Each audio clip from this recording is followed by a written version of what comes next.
ታቦትን በተመለከተ ታቦት መሰዊያ ነው የሚለው እንዲሁም ደግሞ ጠረጴዛ የሚለውን ቃል አስመልክቶ አዎ ትክክል ነው። ታቦት መሰዊያ ነው፣ ምስዋዕ የሚለው ትክክል ነው። በሌላ በኩል ግን ነገር ግን ማስተዋል የሚያስፈልገው በኢትዮጵያ የታቦት ትራዲሽን እንዲሁም በታቦት ዙሪያ ያለው ስርዓት ኦርቶዶክሳዊ ክርስትና ወደ ኢትዮጵያ ከገባ ጀምሮ የታቦት ፋንክሽን ተቀየረ። ፋንክሽኑ ነው የተቀየረው እንጂ ከዛ በፊት ከክርስትናም በፊት በብሉይ ኪዳን ዘመን ኢትዮጵያ ውስጥ ታቦት እንደነበረ በታቦት ዙሪያ የነበረው ለታቦት መስገድ እንዲሁም ታቦትን ማንገስ የዚህ አሰራር ጥንትም በብሉይ ኪዳን ዘመን ከክርስቶስ ዘመን በፊት ማለት ነው ከክርስቶስ ውልደት በፊት እንደነበረ የሚያሳዩ መላምቶች አሉ። በቅድሚያ አቡ አልማካሪም የሚባል የግብፅ ኦርቶዶክስ ቤተክርስቲያን ወይም ደግሞ ግብፃዊ ካህን በአረብኛ በ1200ዎቹ ማለት ነው ከ800 ዓመት በፊት ወይም ከዛ በላይ ታቦተ ጽዮን የብሉይ ኪዳኗ ታቦት በኢትዮጵያ እንደምትገኝ ጽፏል።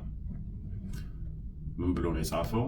ይህ በፈረንጆች አቆጣጠር በ1895 በቢቲኤ ኤቪትስ ከአረብኛ የተተረጎመ በአቡ አልማካሪም የተጻፈ በ1200ዎቹ ማለት ነው። ይህ ከክብረ ነገስቱም በፊት ማለት ነው ከክብረ ነገስቱ ህትመት በፊት የተጻፈ ነው። በእንግሊዝኛው የተተረጎመው ይላል The Abyssinians possess also the Ark of the Covenant in which are the 2 tables of stone.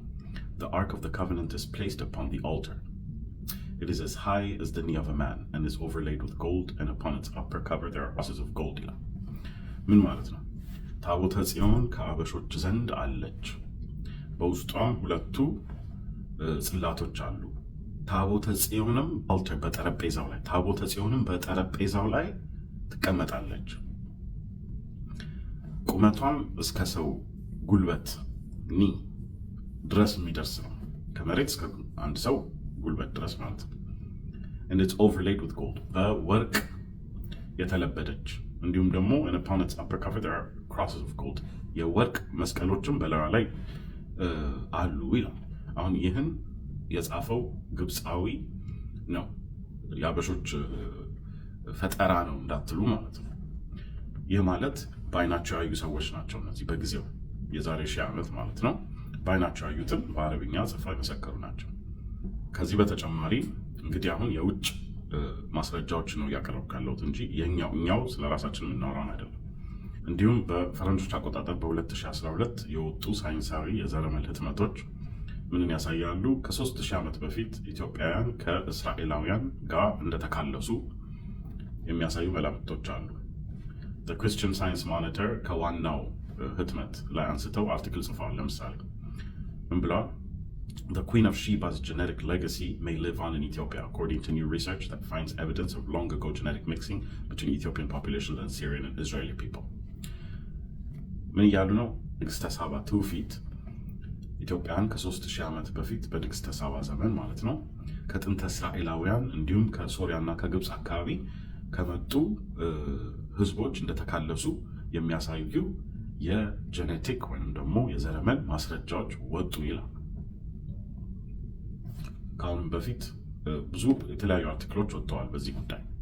ይህ ማለት ምንድነው? አበሻ ግማሽ በግማሽ ዘሩ ማለት ነው ከመካከለኛው ምስራቅ እንዲሁም ደግሞ ከ3000 ዓመት በፊት በንጉስ ሰለሞን በንጉስ ዳዊት ዘመን ማለት ነው ከእስራኤል ምድር ከእስራኤላውያን ዘር ጋር የተቀላቀለ የተካለሰ ማንነት እንደሆነ አበሻ ማለት የሚያሳዩ መላምቶች ናቸው። ይህ በቀጥታ ከታቦተ ጽዮን ጋር ይገናኛል። ምክንያቱም በእኛ ትውፊት ደግሞ እኛ አሁዱን ኮንቴክስቱን የምንሰጠው በክብረ ነገስቱም ይላል ታቦተ ጽዮንን አስከትለው የመጡ ጥንተ እስራኤላውያን ወደ ኢትዮጵያ እንደገቡ ይናገራል ማለት ነው።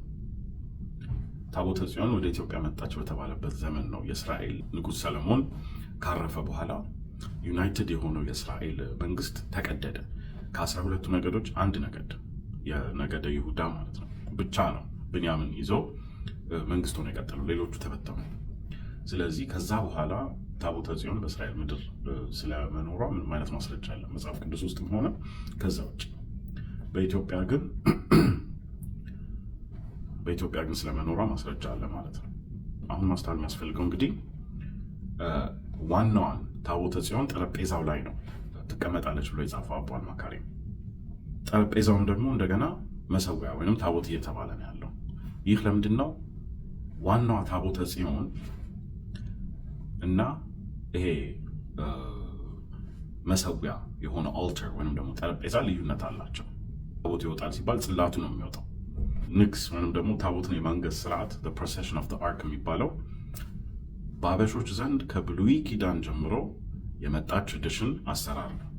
ምክንያቱም በእውነተኛዋ ታቦተ ጽዮን ማለት ነው ኦሪጂናል አርክ በዛ ዙሪያ የነበረውን አሰራር ነው አበሻ ይዞ ይቀጥላል። ምክንያቱም ከአበሾች ዘንድ ታቦተ ጽዮን ስላለች ማለት ነው። ይህ አሰራር ሌሎች ኦርቶዶክሶች ጋር ለምን የለም ቢሉ፣ ምክንያቱም ሌሎች ኦርቶዶክሶች ወደ ክርስትና ኮንቨርት ያደረጉት ከፔገን ወይም ደግሞ ከአህዛብ ባህል ነው። ስለዚህ የላቸውም፣ ይህ አሰራር የላቸውም።